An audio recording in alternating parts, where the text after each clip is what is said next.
Тэр жоохон цаашлуулчих болох уу?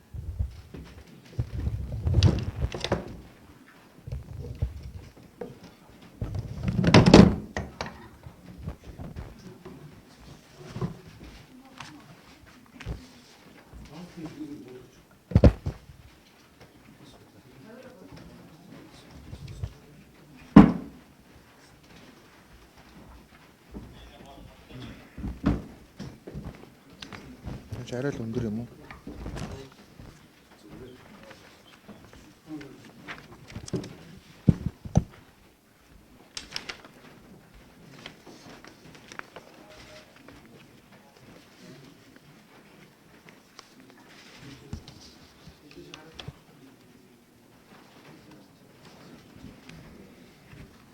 За сэтгүүлч та бүхэндээ энэ өдрийн мэндийг хүргье.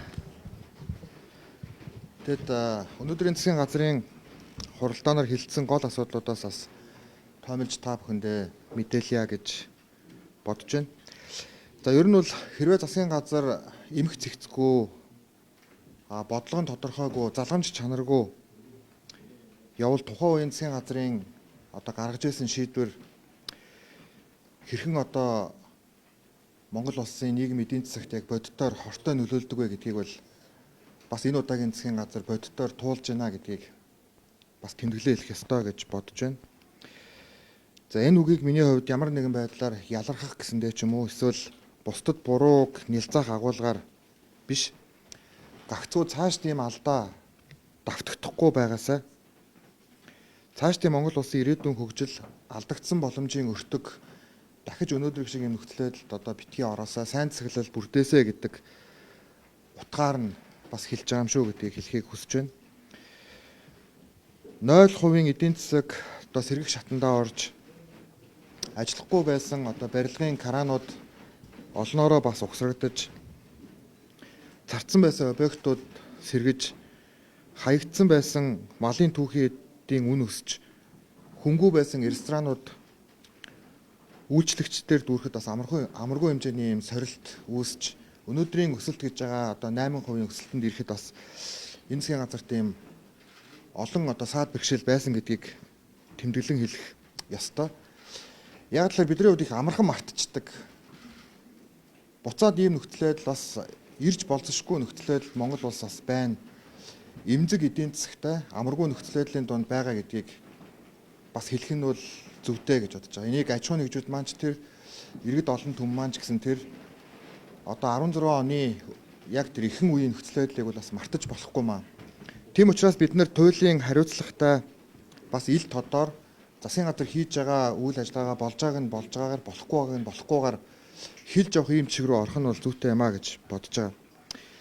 За ер нь бол 2015 оны ил тодын тухай хууль банкны салбарт хэд улс төртэй холилдож, банкны салбар өөр бизнес рүү хутгалдан орсон энэ нөхцөлөдлөөс болж бас авилга болон мөнгө угаалтын байдалтай тууштай тэмцээгүй гэдэг нөхцөл байдлаас шалтгаалж хууль хяналтын байгууллага болон шүүхийн нэр хүндийн завхарлаас болж Монгол улс саарл жагсаалтанд орох ийм нөхцөл байдалд бол орчоод байсан. За одоо ч гэсэн энэ нөхцөл байдал бол ингээд арилаагүй явж байгаа. Хэрвээ Монгол улс саарл жагсаалтанд орсон бол та бидний хэрэгжилж байгаа долларын карт гадаадд уншигдах боломжгүй болж Монгол улсад валютын ханш одоо байгаагаас 2-3 дахин өсч олон улсын хэмжээнд аж ахуй нэгжүүд бизнес эрхлэх боломжгүй, олон улсын банк санхүүгийн байгууллагатай хамтарч ажиллах боломжгүй одоо юм болох эрсдэл үүссэн байсан. За одоо ч гэсэн энэ эрсдэл бол ингээд хэвээрээ байж байгаа. Тийм учраас бид нар одоо жишээлбэл энэ Эрдэнэтийн 49-тэй холбоотой асуудлыг ч юм уу, стандарт банктай холбоотой асуудлыг ч юм уу хурцаар гаргаж тавьж байгаа нь үүнтэй л холбоотой гэдгийг бас та бүхэндээ хэлхийг хүсэж байна. Бид нар олон улсын банк санхүүгийн байгууллагт ил тод гэдгээ нотлох уу? Айлсвал дотоод одоо жишээлбэл хин нэгэн одоо аж ахуй нэгжээ хаацаалсан байдлаар явжгаад хамтдаа улсаараа дампуурал руу орох уу гэдэг ийм салаа замын уулзвар дээр байсан. Өнөөдөр ч гэсэн энэ нөхцөл байдал үргэлжилж байгаа гэдгийг хэлхийг хүсэж байна. Монгол улсын гадаад дөр аж ахуй нэгжүүдтэйгээ нийлсэн байдлаар 29 тэрбум Америк долларын өрөнд орсон ийм нөхцөл байдалтай байсан. Энийг бас одоо шатаар ингээд төлж байгаа ийм нөхцөл байдал байна. Хөгжлийн банк Эрдэнэтийн 49 худалдаа авалт арбитрт ялагдаж стандарт банкнд 129 сая $1 төлөх нөхцөл байдал үүссэн. Улаанбаатарт нүүрлсэн газрын эмх замраагүй байдал, түүнийгээ банкнд барьцаалсан байдал, оюутлогын гэрээний мэргэжлийн алдаанууд зэрэг энэ асуудлыг засгийн газар залруулахын тулд асар их хэмжээний цаг хугацаа, хүн хүч бас амаргүй юм сорилтын дундуур явж байгаа гэдгийг бас хэлхэн зүйтэй байна. За өнөөдрийн ч гэсэн засгийн газрын хуралдаан нэг гол сэдэв бол концессийн гэрээтэй холбоотой юм асуудал байсан. За концессийн нийтдээ одоо 20 орчим гэрээнүүд хийгдэж дандаа тэр нь барих шилжүүлэх буюу засгийн газарт одоо шууд өрийн дарамт болж очихоор ийм одоо олон гэрээнүүд бол байсан. Тэгээ өнөөдрийн засгийн газрын хуралдаанаар зайлшгүй стратегийн чухал ач холбогдолтой гэж үзэж болох үс гэрээнүүдийг авч үлдээд бусад концессийн гэрээнүүдийг бол одоо цуцлах шийдвэр гаргасан гэдгийг бас хэлхийг хүсэж байна. Юу хэлчих вэ?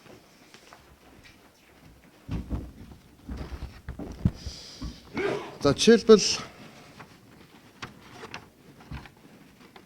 Алтан булаг Улаанбаатар замын үе чиглэлийн автозамын концессийн гэрээг цуцалсан байгаа.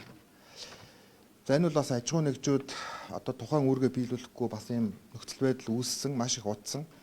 За аж ахуй нэгжүүдийн хувьд бол хохирол ярьж байгаа. За засгийн газрын хувьд бол бүр жилийн хохирол ярих юм үндсэл үүсэж байгаа. Ягаад гэвэл итгэж одоо өмнөх засгийн газар энэ гэрээнүүдийг хийсэн байдаг. Тэгээ асар их тийм урт хугацаа өнгөрсөн боловч одоо гэрээт үүргээ гүйцэтгээгүй. Нөгөө талаараа одоо барих шилжүүлэхээр концессийг авч явах нь бол цаашдаа бид нар өрийн дарамтаа дийлэхгүй юм нөхцөл байдалд орно гэдэг үндслээр тусалж байгаамаа гэдгийг хэлхийг хүсэж байна. За мөн Дорногов аймгийн Сайн шан сумын дэлгэрэх суманд холбох 130 км-ийн концессийн гэрээг бас туслах шийдвэрийг гаргаж байгаа. За мөн концессийн гэрээгээр бага сургууль болон цэцэрлэгийн цогцлбор баригдахтай холбоотой багц концессийн гэрээг бол цуцлахын зүйтэй гэж одоо үзэж байгаа.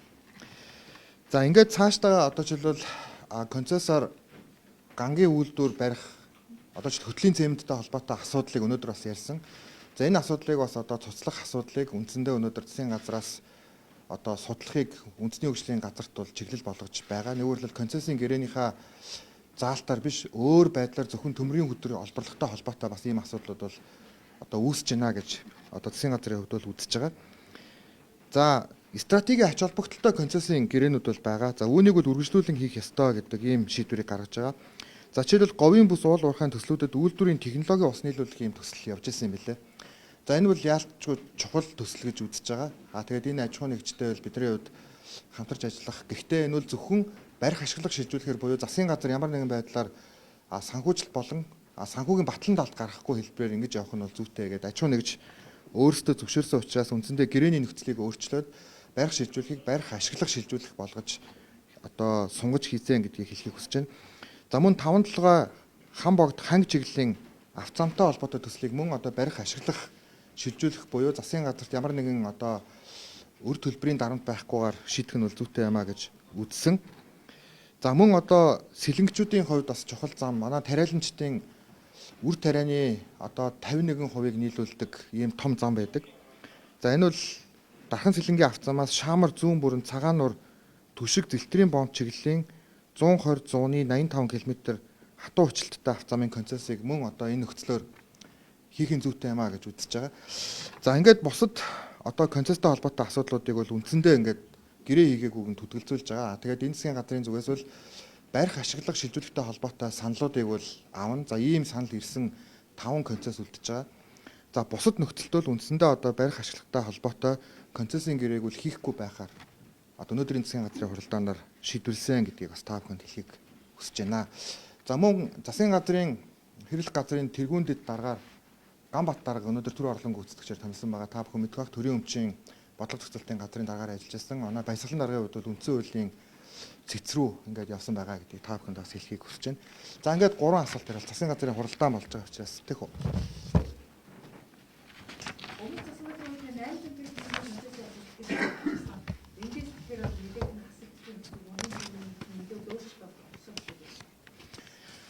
Тэг ер нь бол яг хуу одоо үндсэндээ үндэсний хөгжлийн газар дээр ажлын хэсэг байгуулад одоогоор ажил нь эхлэегүй. Ямар нэгэн байдлаар тухайн компани тухайн концессийн үүргийг биелүүлэх боломжгүй байгаа ийм аж ахуйн нэгжүүдийг бол цуцалж байна л гэж ойлгож болно гэсэн.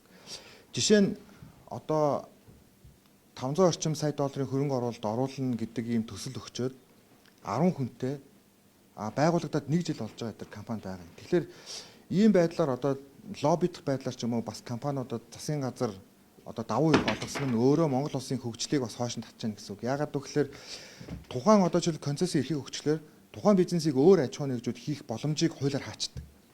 За нөгөө талаараа концесстэй холбоотой ялангуяа компаниудад өндөр шаардлага тавихтай холбоотой өнөөдөр манайд эрх зүйн орчин бас дутмаг байна гэж үзэж байгаа. Тийм учраас өнөөдөр засгийн газраас бас ажлын хэсэг байгуулад их хурал дээр концесстэй холбоотой энэхүү хуулинд нэмэлт өөрчлөлт оруулах байдлаар эрх зүйн орчин боловсронгуй болгоё.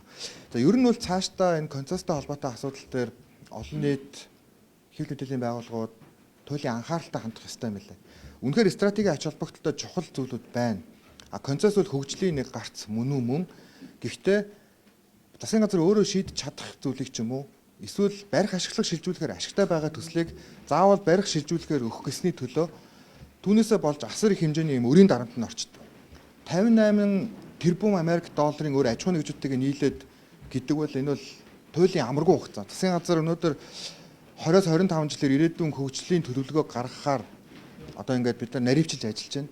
Ихэнхдээ өр төлөөд л таарч гад. 20 жил шүү дээ. 20 жилийн хугацаанд. Энийг одоо Монгол банк зэрэг одоо бусад санхүүгийн байгууллагууд бол биднэрт ингээд гаргаж өгч байна.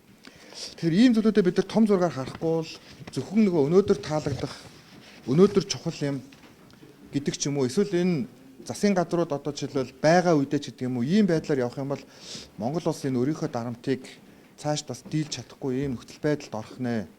Урдынхтай адилхан бас одоо ийм замбраагүй явах нөхцөл байдлыг олон улсын банк санхүүгийн байгууллагуудаас эхлээд одоо бас хүчтэй шүүмжил өрнүүлдэг юм болсон байна. Тийм учраас одоо бид нар цэг тавиад тийм сайн засаглал руу нээлттэй тод байдал руу орохгүй бол одоо жишээлбэл өнөөдөр дараагийн засгийн газар төлөх юм чинь гэж бодоод энэ засгийн газар ч юм уу юм хамаагүй асуудлыг хийх юм бол Монгол улс үндсэндээ одоо дампуурлаа зарлах ийм нөхцөл байдлын өмнө бол ирсэн байна. Тийм учраас шатандаа хариуцлагатай байх одоо намууд мөрийн хөтөлбөр дэвшүүлэхтэй ч гэсэн түүнийг одоо бодиттой тооцоо судалгаатай хийж явахгүй бол одоо зөвхөн ингээд таалагдах гэдэг ч юм уу ийм нөхцөл байдлаар явсаар хагаад өнөөдөр амаргүй нөхцөл байдал донд орж үүнийг засахын тулд асар их хэмжээний мөнгө санхүү, асар их хэмжээний одоо хүч зарж ийм нөхцөл байдал бол бас үүсэж байна гэдгийг бас хэлхийг хүсэж байна.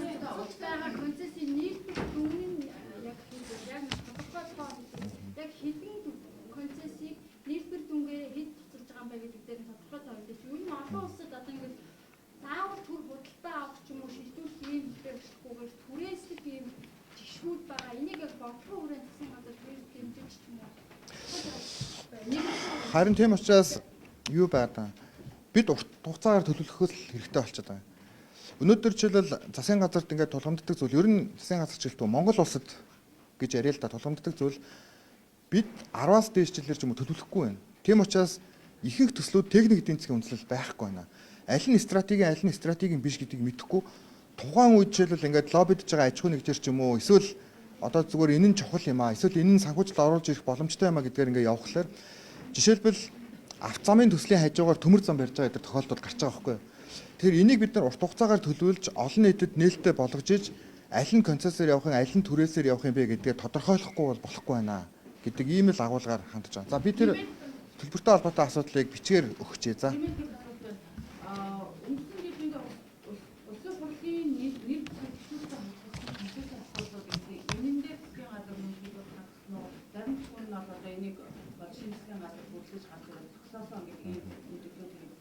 Ер нь цаашдаа энэ концессээр нь боловсруулчид ингээд нэр халдуулаад явах нь хариуцлага асуудал юм яа. Яг нь ер нь бол нэр холбогдсон холбогдоогүй ингээд туслагдчихж гэж ойлгож байна гэсэн үг. Одоо энэ консенсусийн хувьд бол тийм ээ.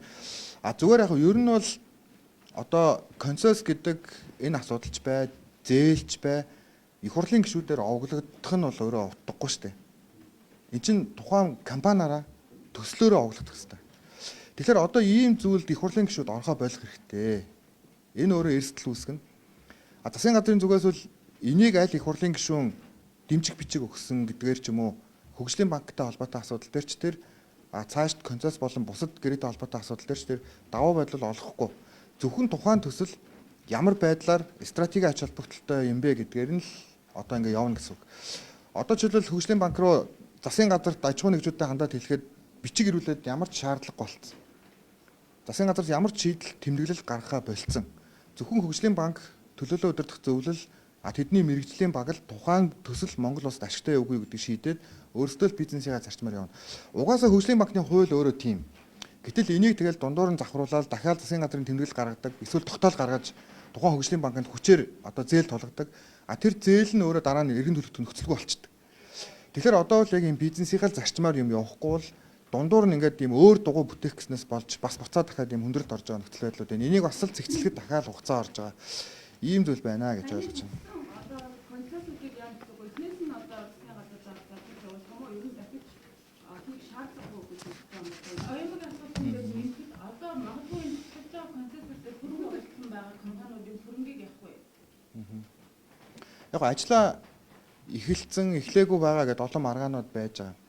Тэгээ яг тэр бол ерөөхдөө одоо чинь нэг захиргааны хэргийн тухай захиргааны хуулийн дагуу ерөөхдөө үндэсний хөгжлийн газар тийм сонсох үйл ажиллагаа гэж хийж байгаа. Сонсох үйл ажиллагаа гэдэг нь юу вэ гэхээр тухайн аж ахуйн нэгжүүдийг оруулаад тийм ээ үнэлгээний комисс гараад газар дээр нь очиж үзээд тэгээд гэрээ хугацаа зарим нь одоо жишээлбэл шүүхээр дахиад засгийн газарт эвлэлийн гэрээ байгуулсан ч тохиолдол байд юм билээ. Одоо бүх хугацаагаар нэгэ дата гаргаад тэгэхээр эвлэлийн гэрээ байгуулчаад тэр үргээ биелүүлээгүй аж ахуйн нэгжүүд байна.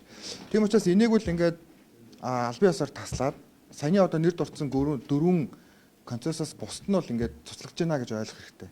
Тийм учраас бас аж ахуйн нэгжүүд цагаан алдаад хэрэггүй энэ дээр дахиад өөр шийдэл рүү орох нь бол зүгээр юм гэж бас үлээх гэж байна. Үнэлгээний комиссоос тухайн аж ахуйн нэгж хөрөнгө оруулсан байна гэдэг нь тосолдол тэр аж ахуйн нэгжийн төсөөс мөнгө гаргах. Тэр шүүхийн журмаар тэгээд шийдэгдэх гэсэн төсөөс мөнгө гаргах зүйл бол байхгүй. Ягаад гэвэл консенсустай холбоотой зүйл дээр төсөөс мөнгө гарах тийм заалт ерөөсөө байдгүй. Оруулсан хөрөнгөний явах уу? Оруулсан хөрөнгө байхгүй гэж үзэж байгаа учраас тэр үнэлгээний дүн гарч байгаа шүү дээ. За сүүлийн асуулт. За тэрийг би одоо юу одоо энэ дээр өнөөдрийн хувьд бол ингээд нийтдээ 11 консенсус зогсчихж байгаа. Цаашдаа нэг үнэлгээний шатандаа явж байгаа ажлын хэсэг орцсон 4-5 консенсус байгаа. Түүнийг ирэх засгийн газрын хурлаар шийдээд ингээд эцэслэн байдлаар та бүхэн нэгдсэн дүнг танилцуулаад явчих.